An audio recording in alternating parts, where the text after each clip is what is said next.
بسم اللہ الرحمن الرحیم۔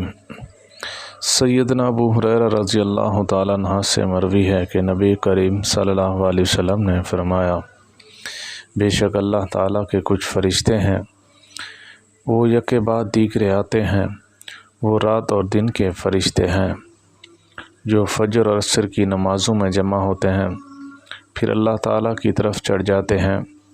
جو تمہارے اندر ہوتے ہیں تو اللہ تعالیٰ ان سے سوال کرتا ہے، جب وہ زیادہ جاننے والا ہے بس پوچھتا ہے، تم نے میرے بندوں کو کس حال میں چھوڑا؟ وہ کہتے ہیں، ہم نے اس حال میں چھوڑا وہ نماز پڑھ رہے تھے، اور جب ہم اس کے پاس بھی گئے اس وقت بھی وہ نماز پڑھ رہے تھے۔ اہل بصرہ میں سے ایک آدمی نے ربیہ سے سوال کرتے ہوئے کہا، تم نے رسول اللہ صلی اللہ علیہ وسلم سے جو بات سنی اس کی مجھے بھی خبر دیجیے۔ انہوں نے کہا، میں نے رسول اللہ صلی اللہ علیہ وسلم کو فرماتے ہوئے سنا، وہ آدمی جہنم میں داخل نہیں ہوگا جو طلوع آفتاب سے پہلے والی اور غروب آفتاب سے پہلے والی نماز ادا کرتا ہے۔ اس نے کہا، تم نے واقعی آپ صلی اللہ علیہ وسلم سے سنا ہے؟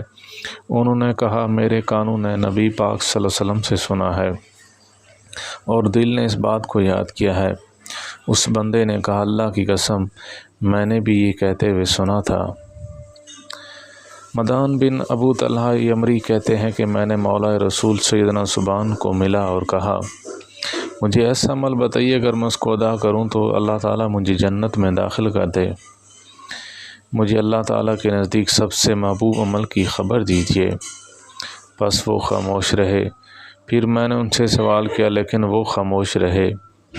پھر جب میں نے تیسری دفعہ سوال کیا تو انہوں نے کہا، میں نے رسول اللہ صلی اللہ علیہ وسلم سے اس بارے میں سوال کیا تھا۔ آپ صلی اللہ علیہ وسلم نے فرمایا،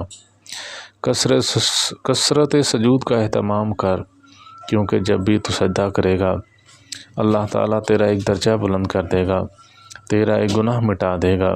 مدان کہتے ہیں، پھر میں نے سیدنا ابو درداء کو ملا، ان سے بھی یہی سوال کیا، انہوں نے مجھے بھی وہی جواب دیا جو سیدنا ثوبان رضی اللہ تعالیٰ عنہ نے دیا تھا۔